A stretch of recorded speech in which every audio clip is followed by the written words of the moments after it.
Você passou por isso rapidamente, mas acho que a gente podia tentar aprofundar a passagem dele pelo fundo de quintal, né, que talvez seja quase que um momento de formação do Arlindo enquanto artista.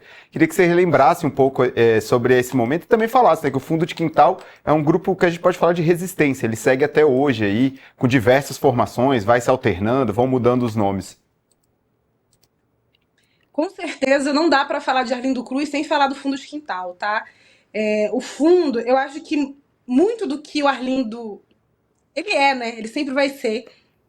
Ele forjou ali nas rodas de samba do Cacique de Ramos, ali debaixo da Tamarineira. E eu acho que, sobretudo, a questão do improviso. Hoje tem pouco isso na música, sobretudo no samba. Eu sinto falta dos partideiros ali, do improviso, ali no momento da roda do partido alto. Mas a gente vai ver vários sambas em que ele improvisava e ele improvisava como ninguém. A gente tem grandes expoentes, enfim, Jovelina foi uma mulher que fez muito bem isso. Atualmente a gente tem Xande de Pilares que faz muito bem isso.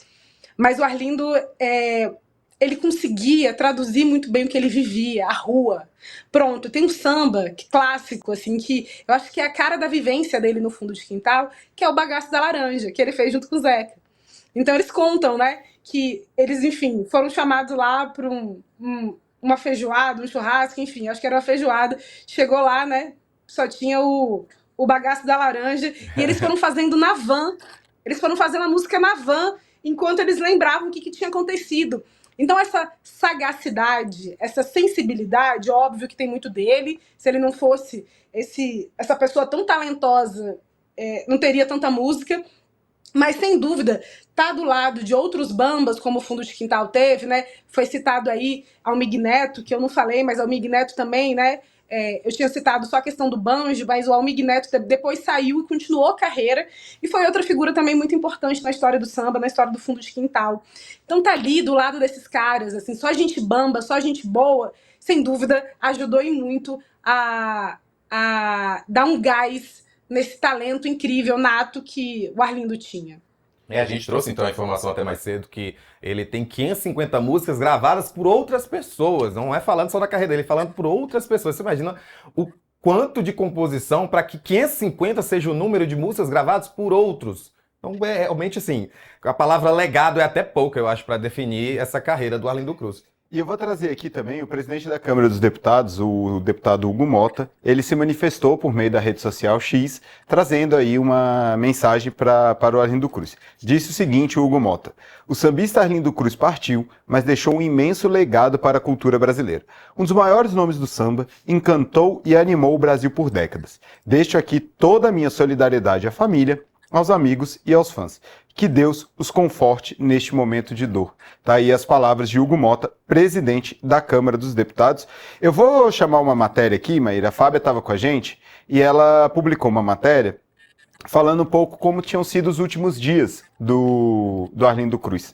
Segundo as informações da Fábio, ele estava internado no CTI da Casa de Saúde São José, no Rio de Janeiro, onde ele tratava uma pneumonia, mas um agravamento do quadro de saúde dele que já vinha com problemas desde que ele tinha tido o AVC.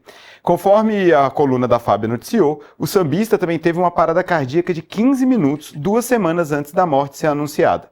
Os médicos também atualizaram que no fim de julho, os rins, pâncreas e fígado de Arlindo Cruz tinham perdido as suas funções. O sambista parou de responder aos estímulos médicos, mas esteve sempre acompanhado dos familiares. Acho muito bonito isso aqui. A família teve com ele nesse momento todo. O filho Arlindinho, a filha Flora Cruz e a esposa Babi Cruz eram presenças constantes na vida do artista desde que ele sofreu o AVC, e ele acabou tendo que ser submetido desde 2017 a 14 cirurgias. Então acho que o Arlindo estava, né, realmente sofrendo, mas eu acho bonito isso, assim, né? A família estava com eles, estava ali junto dele nesse momento todo. E falando um pouco da família, Maíra, eu queria que você falasse um pouco do Arlindinho, né, que é o filho dele, que tem uma carreira musical, né, tenta seguir aí com esse, como disse o Rafa, esse legado do pai.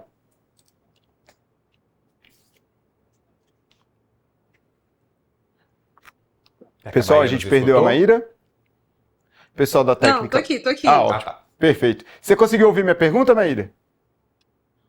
Não, repete para mim, por favor. Claro, claro. Eu perguntei para você falar um pouquinho para nossa audiência do Arlindinho, né? Que ele também tem essa carreira musical, ele tá aí trabalhando na música, tentando militar nessa área para seguir aí os passos do pai. Claro que é muito difícil essa